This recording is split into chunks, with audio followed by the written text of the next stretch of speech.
à toutes et à tous, je suis Dark Comics, vous êtes sur Cult Geek. Aujourd'hui on continue la série 1 des catcheurs WWE Elite Collection. Alors si je vous dis arrogant, bling bling, franchement insupportable, même détestable, The Most Valuable Player, MVP, si vous voulez en savoir plus, c'est maintenant sur le ring.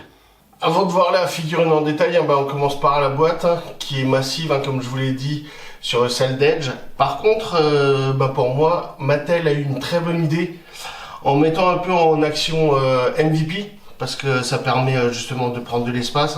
Donc on a une grande fenêtre à l'avant, sur les deux côtés, au-dessus aussi. Et ce qui est super intéressant, c'est dans le dos. C'est comme ça, on voit les détails aussi. La preuve, là le logo d'MVP. On a les personnages de la série 1. On a un petit texte que je vous mettrai un peu plus tard. Alors, MVP s'appelle en réalité Alvin Antonio Burke Jr. Est né le 28 octobre 1973 à Miami en Floride, aux États-Unis. Il était entraîné par Alex J et Norman Smiley. Alors écoutez, pour celle-là, je vais vous ouvrir aussi la boîte, comme ça vous voyez un peu comment elle s'ouvre. Voilà. Et on a aussi ici du scotch à couper. Alors la boîte, ce qui est bien aussi, c'est que justement, même en tant que collectionneur, on n'a pas un blister à enlever, une bulle blister. Là, quand ça veut, ça sort correctement. Alors, je vais faire un peu de bruit. Voilà. Je vais encore vous donner une information avant d'ôter la figurine. C'est que notre ami MVP a été incarcéré à 16 ans. Incarcéré pendant 16 ans pour vol à main armée et enlèvement à l'âge de 18 ans. Il a purgé que 9 ans sur les 16. Et pendant ce temps, il s'est converti à l'islam et s'appelle désormais Hassan Hamid Assad. Écoutez, voilà, ça c'est pour un peu plus d'infos sur lui. Vous avez des élastiques un peu partout. Bon, moi, ils sont cassés à force. Parce que la figurine date de 2010, pardon. Je vais un peu trop loin.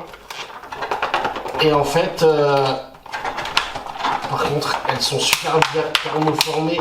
Donc écoutez, pour éviter de faire trop de bruit et de vous casser les oreilles, je vais l'enlever tranquillement.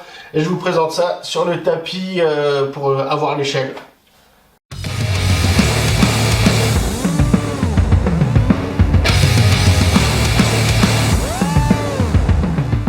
Bon, remerciez-moi parce que j'ai sorti la figurine off. Parce que j'ai fait un bruit pas possible pour la sortir tellement le thermoformat j'ai bien fait justement.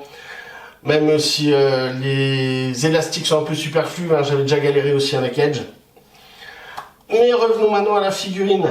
MVP s'appelait aussi dans les différentes fédérations, Antonio Banks, Assad, Montel Vontavious Porter, donc MVP, Lord of War. Et justement, à la TNA sous Antonio Banks, son premier match diffusé était contre Eric Watts.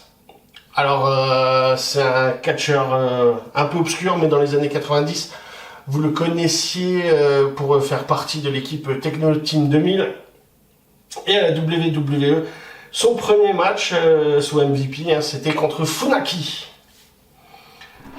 Donc pour le personnage, la figurine et ses articulations, donc on a toujours ici, au-dessus de la botte, on a le genou. Alors on peut pas le plier complètement à cause de la genouillère qui, je pense, n'arrive pas à être enlevée. On a ici, les jambes bien sûr s'écartent, on a toujours là, les abdos, la tête à 360, l'épaule, au-dessus du biceps, le coude et le poignet.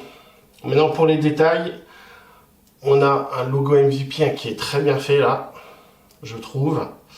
On a un liseré, d'ailleurs, le rappel, qui est un petit liseré doré, toujours son logo. Alors quelque chose que j'aime plutôt bien et qui est bien fait hein, justement, c'est qu'on a la phrase.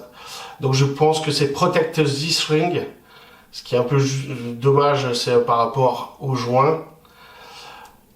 Autre détail, un écarteur de narine hein, qui faisait partie du personnage et qui était populaire début des années 2000. Moi j'en portais un d'ailleurs au foot à l'époque. Pour les accessoires, on a toujours le socle, la petite étiquette avec MVP. On a un bandeau. Alors je ne sais pas si vous voyez correctement, mais même la petite étoile est en doré comme sur les autres logos de la figurine. Donc franchement, ça fait preuve de minutie et de précision. Hein. On a un premier pendentif 305 et le deuxième avec marqué MVP. D'ailleurs que vous pouviez acheter sur le site de la WWE à 20$. Fait intéressant aussi que je trouve, c'est pour justement les deux colliers, il y en a un qui est plus petit que l'autre. Au moins ça permet que quand on les mettra autour de la figurine, ils s'entremêlent pas et justement c'est déjà, ils ont apporté tellement de détails aux figurines et aux accessoires, hein, la preuve sur justement les pendentifs, il y avait des diamants dessus. Et là, justement, on voit les détails. Alors, je vais mettre aussi, justement, le pareil de ces accessoires. Pour la gimmick, de MVP, elle est inspirée des sportifs ultra payés dans les différentes ligues et qui avaient en fait d'énormes contrats, des égos démesurés et des exigences ridicules. Hein. Et donc justement, ils ont voulu parodier ce genre de sportif. Bien écoutez, moi je vais en rester là parce que c'est pas un personnage que j'aime, même si je l'ai vu à Strasbourg à l'époque. Justement, c'était un heel contre Matt Hardy pour le championnat US. Voilà, j'étais plus fan de Matt Hardy que MVP à l'époque, donc vous savez dans quel camp j'étais. Mais pour être honnête, franchement la figurine est quand même si son style est simple au niveau de la tenue, hein, franchement les détails qu'ils ont apportés, moi je les trouve plutôt pas mal. Bon travail de Mattel, hein, c'est toujours la série 1, sortie en juin 2010 et au prix de 14,99$ sur le site. Moi je les achète maintenant à Smith Toys, hein, les actuels. Et la figurine, je l'avais acheté à Ringside Collectible à l'époque. N'oubliez pas de rester pour les scènes post-génériques, où vous aurez le texte qui est au dos de la boîte, et vous verrez également les personnages, les catcheurs dont j'ai parlé au niveau de toute cette vidéo, et aussi des catcheurs qui ont le même style dans d'autres fédérations, et donc ça permettra d'étoffer un peu votre culture au niveau du catch. Allez, tchuss!